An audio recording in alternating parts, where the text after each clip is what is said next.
Last week, we left our hero talking about, or I wanted to talk about, how that hero is actually packaging himself in memorable phrases and merch and ideas and even formats for your TikTok videos so that people go, ooh, he just said, all right, let's see it. I'm in for a nice ride or a great little episode. Bring it, Dan.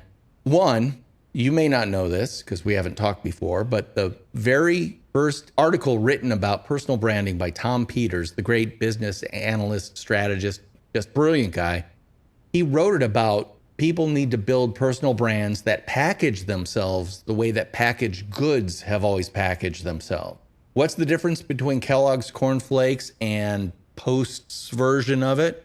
They're the same flakes, made same way, but entirely different brands, to the point where people will only buy one but not the other. Why?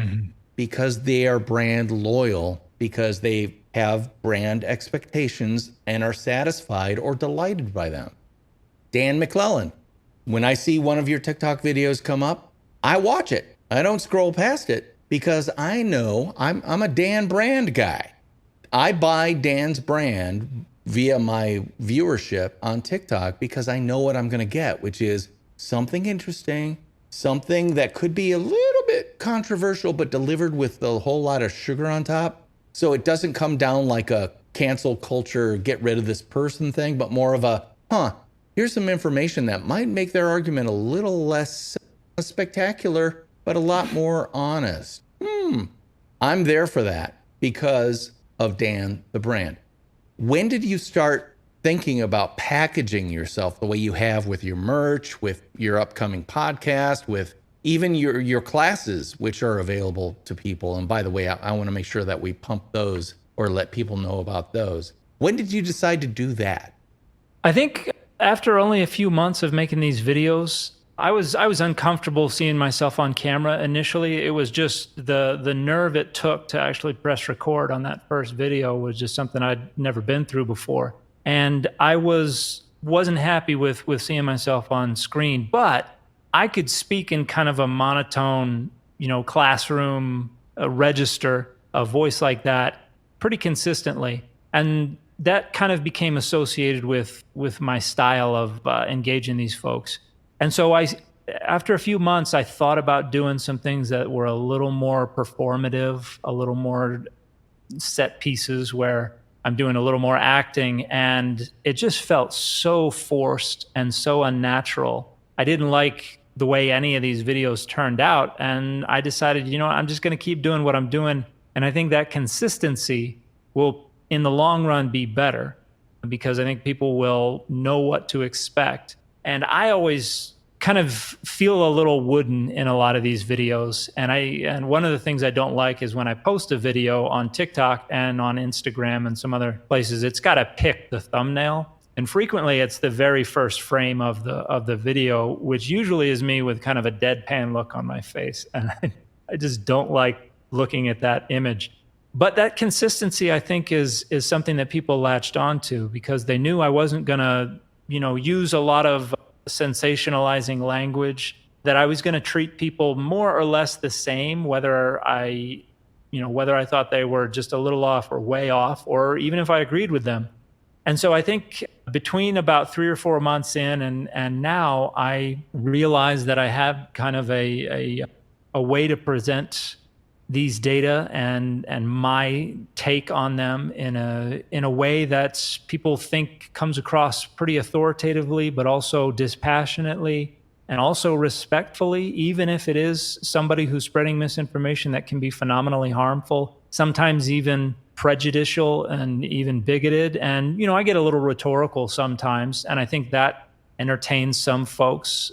The phrase that I see every now and then that my wife gets a kick out of is if I get kind of really stern or if I criticize somebody's rhetoric for being harmful or hateful or anything like that. They call it the Spicy Dan video. And so, or Sassy Dan is the other one. So that doesn't come out a lot. I try to keep a pretty even keel, but I'll do like a little personal video every now and then where I'll tell a story or something like that. And then they say new Dan lore has dropped. and people get a kick out of that as well. So it was something that I think I developed as a means of ensuring that there wasn't a lot of turnover in my audience. I wanted people to be able to come back and know what they could expect. Maybe not with the issues I was addressing, but at least they knew what kind of presentation they were going to get.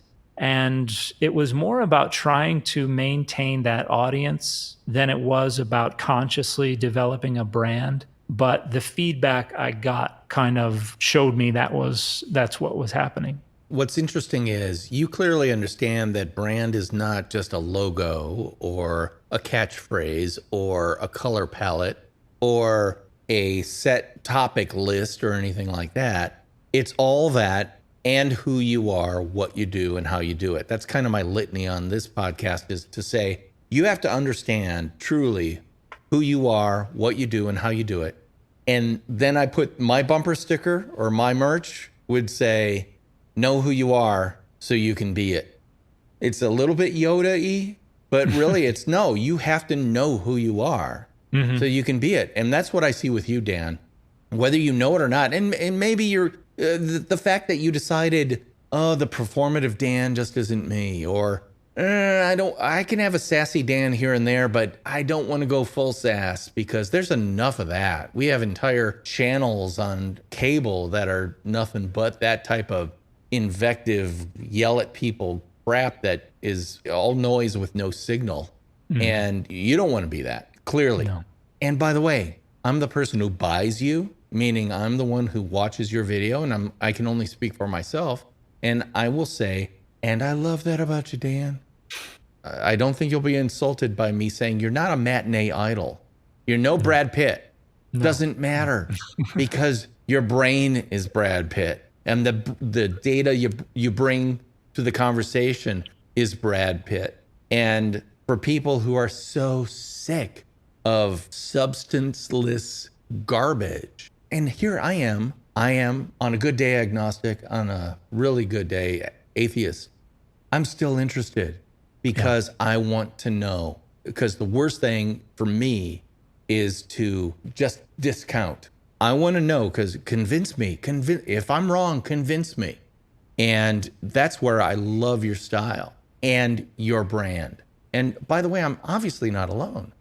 I said last week you get probably average 50,000 views on a TikTok video. Is that where you've kind of done the math and come out with? I haven't really done a ton of that math. Maybe I should, but I've always assumed I would need to get people to do it for me because I'm awful at math. But yeah, somewhere around there. If I get fewer than 30 or 40,000 views on a video, I'm a little bummed about that. And it kind of ebbs and flows. There are weeks when the average is higher, and then there are other weeks when it's lower. And there was a period for a while there's this urban legend about being shadow banned on TikTok where you've done something to upset the algorithm, or it's just your turn and your views are in the tank for however long. And people have talked about a bunch of different ways they've found to resolve that. One friend told me to delete the app from my phone, then download it again and sign back in. And after probably a month of rarely breaking 10,000 views on my videos, I did that. The next day I think I had one that went to 1 million. So stuff like that happens from time to time, and it ebbs and flows. But yeah, I think that's probably about the average. Wow. That's crazy. I mean, there's a guest on this podcast that's been on several times, Mark Schaefer, marketing expert, really great guy. He has a new book out called Belonging to the Brand, which is all about building a community, that brands need to build communities. You're currently building a community, and maybe this community doesn't even know it exists. But I tell you, if I go walking down Madison, Wisconsin, State Street with a data is greater than dogma t-shirt on, I'm going to have people stop me. I know it because Madison, Wisconsin is filled with university people who are studying linguistics, but also Bible studies, you name it, blah, blah, blah. If I wore that t-shirt, it would be a signifier to a very small but passionate tribe that, oh, you think for yourself too. Love it. And that's what's cool, because that's part of your brand as well, which is you are not saying my way or the highway. You're saying data is the highway. Yeah. And I want to show you the data. You can choose to ride on that highway or not. You can still, By the way, if you want to just go pure dogma with your religious spiritual experience, go ahead and do it. But you should be aware that this data exists. So please don't claim that this person's name in the Bible is actually derived from an old English word or something like that. And you bring it, which again delights the viewers of Old School History Channel like me. And I think I've thought about this idea of a community for some time. So I'm glad that you brought that up. One thing that I noticed is I've seen a lot of creators who are similarly trying to develop brands, and some of them have a lot more followers than I do, in the millions. And a lot of them will talk about the translatability of those followers too.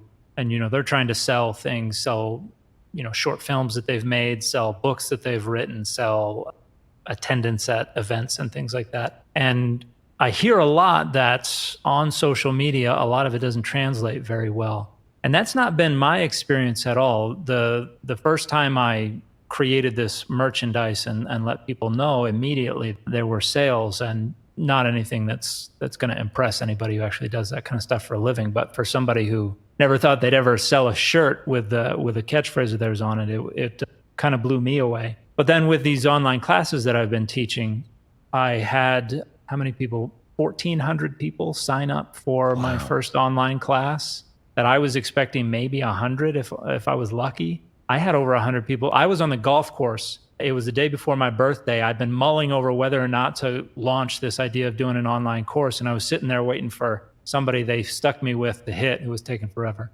And I was like, you know what, I'm just going to make this video and say, hey, I'm doing this online course. It's on the Israelite goddess Asherah. This is when it's going to be. By the time I got off the course, I already had a couple hundred people sign up for the class. And so I was amazed that community is actually, I think, a lot closer to what I'm talking about. And they're a lot more interested. And they want this to be a bigger part of their lives, in the sense that the data and their approach to these social issues sits a lot closer to the surface.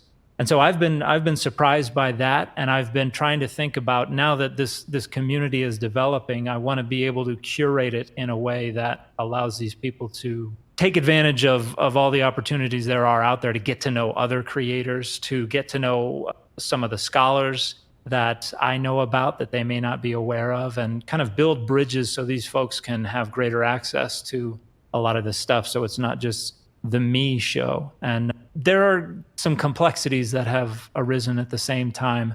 For instance, I get tagged in videos. I couldn't do what I do without people directing me, showing me where these problematic claims are coming from.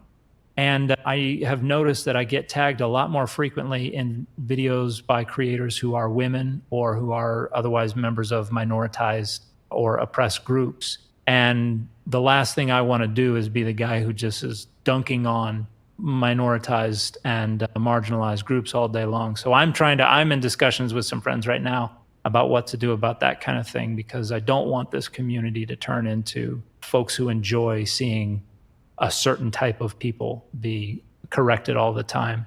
And so it's raised some interesting challenges for me as I move forward with this brand, but it's also been just an incredible experience. And I said it before, but I've met some incredible people, and even some people that I grew up being fans of, people who create other media, movies, TV shows, cartoons, and things like that, have reached out and have struck up conversations and friendships with me. And so it's been phenomenal in that regard. And my daughter makes fun of me to no end. If she's around, my 14-year-old, if she's around and somebody comes up and recognizes me, I will not hear the end of it. We were at Disneyland and somebody came up to me and was like, hey, you're Dan McClellan. He left and my daughter was like, oh, Dad, was that one of your fans? And just gave me a hard time about that. But these are great people. I enjoy when they come say hi. I enjoy hearing about what they enjoy about the channel. So it's been great. Listeners, viewers, see what can happen when you share your voice and share your story, share your passions. The only things and I've said this a billion times, I'm going to say it a billion times more. The only thing you truly own is your experience, your story, and your voice. What is Dan doing? He's sharing his experience, his story, and his voice. And he's doing it in a way like the sweat you went through about minoritized communities and stuff like that. That's the most Dan thing ever. I mean, seriously, most people would go, oh, I see a spike when I pick on white women. I'm going to pick on white women every 5 videos or every, whatever. Going out of your way not to do that is absolutely true to who you are, what you do, and how you do it, which is why you, my friend, say it with me, are a nonfiction brand. I don't see much fictional about you. The classes Dan was talking about, I want to share this with you. You can find this over at McClellan.org, McLelan.org. Dan has a number of classes that you can register for an upcoming online class. How do we get the biblical canon? Meaning, how did they decide what books to put in the Bible, which is a collection of separate books? Did you know that? Ooh, another Dan big buzzword, univocality. We'll talk about that in a minute. But he's also got other classes that you can go ahead and $25 do an hour and a half class about any of these subjects, which I guarantee you is going to be fascinating because Dan is a brand who creates quality product. Understand this about brands. It allows you to get rid of the cognitive dissonance of walking down the soda aisle and seeing 75 different colors and flavors. And I don't even have to look. I look for the red and the white and I grab the Coca-Cola 12 pack and I walk out. I don't even have to think about it. Why? Because I'm bought the brand and I am brand loyal. Consequently, Dan McClellan, TikTok video. Oh, here's a new Dan. I'm going to watch that. Why? Because I'm buying the brand called Dan. This is how it works, people, and that's why I wanted to have Dan McClellan on here. So we're getting close to the end of this episode. I do want to make sure that we let people know exactly where they can see you, find you, engage with you.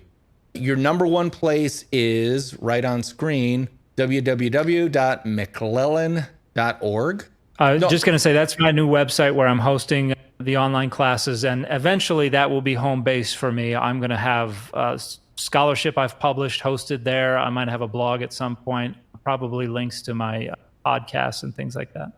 I don't know how you're going to build your community, but if there is like a bulletin board section, I fully expect that a bunch of people who are Dan followers who happen to be of a Hebrew or Jewish background, they might have their own section in there. Protestants might have agnostics and atheists over here, whatever. A community can have many different sub-communities all united under the same umbrella. And because you are so open and inviting to people of any religious or no religious background, I can only guess that you're probably going to host that kind of party when you build that community.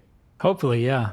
I think that people from all these different communities have fascinating backgrounds, experiences, stories of their own to tell. And so I love to hear from people from all these kinds of backgrounds. It's kind of funny. It's not what I expected, but about half of the comments people get where people just want to tell me they appreciate what I'm doing, they either begin by saying, I'm not even religious, but, or I'm an atheist, but, or they will identify with some, even though I'm this, I'm still interested in what you're doing. I don't think of it as my content is intended for this specific religious outlook, but a lot of people feel like introducing their appreciation by qualifying it that way, which it's not a criticism. It's just to say that's not how I would think people would approach it. But I'm so happy that there are people from the whole spectrum who are interested in this. And I even have one of the reasons I think that I'm probably right in the sweet spot is I have just as many people who are part of my own religious tradition who hate me as who love me. And then just as many people who are atheists or agnostic who hate me and who love me. And so I think if I'm getting both from all sides, then I think I'm right in the sweet spot. I'm right where I need to be. Yeah, that's what journalists always say. If I'm pissing off part of both far spectrums, then I'm doing my job, which is to be right in the middle. Again, if anybody wants to do that, kind of get a primer on Dan, the best way to do that is to check out his handle on TikTok at McClellan. There's a ton for you to binge on, man. 1,260 episodes. So what's your tempo? Do you come out with, is it every couple days or? I try to do at least one a day. Lately, I've been doing 2 a day. TikTok has not been great for monetization, but they have a new program that monetizes for videos that are over 60 seconds that is much better than the program they've had in the past. But at the same time, I have a bunch of friends who are content creators who've suggested that I get into YouTube Shorts as well. Evidently, that's something that's expected to grow quite a bit in the future, but that requires under 60 seconds. So my goal is just to do one over 60 seconds, one under 60 seconds every day for the foreseeable future. And the key there is consistency. As someone who is not consistent at all, I can testify to that. You will not build an audience if you're not consistent. I'm not consistent. Therefore, my audience, it's not what it should be, but that's okay because I'm doing what I can do given my own time, bandwidth, energy, etc. And that's the key when building any type of personal brand. Do what you can do. It doesn't have to be perfect. We talked a little bit about production values and stuff before we hit the record button on this. And I'm like, Dan, you don't need to change anything. You don't need to glam up. You don't need to do anything different because everything you do just screams of Dan and authenticity. And let's face it, what's a different backdrop really going to do for you?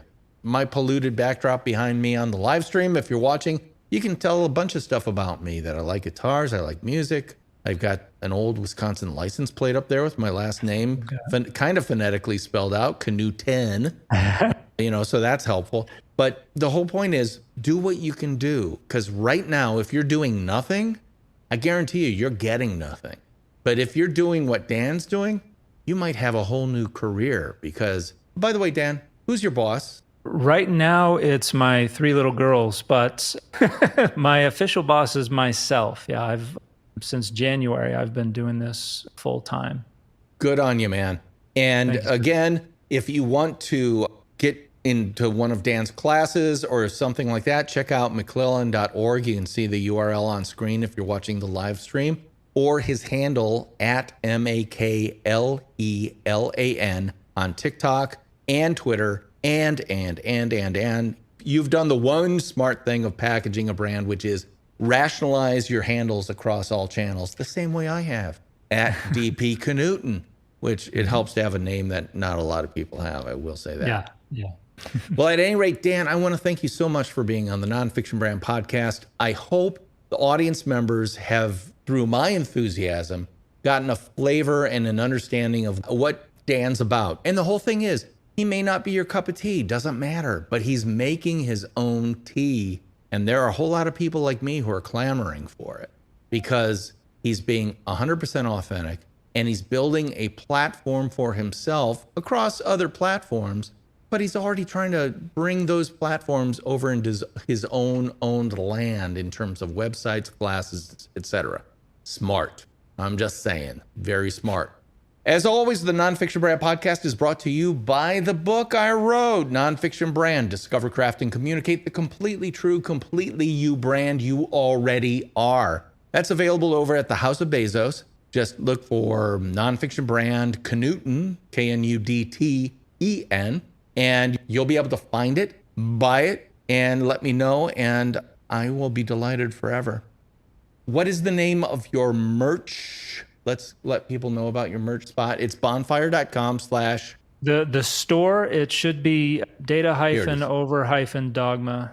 And then I also have a link tree where you can find all the links to, I have a couple of different stores, one there and then one on Teespring as well.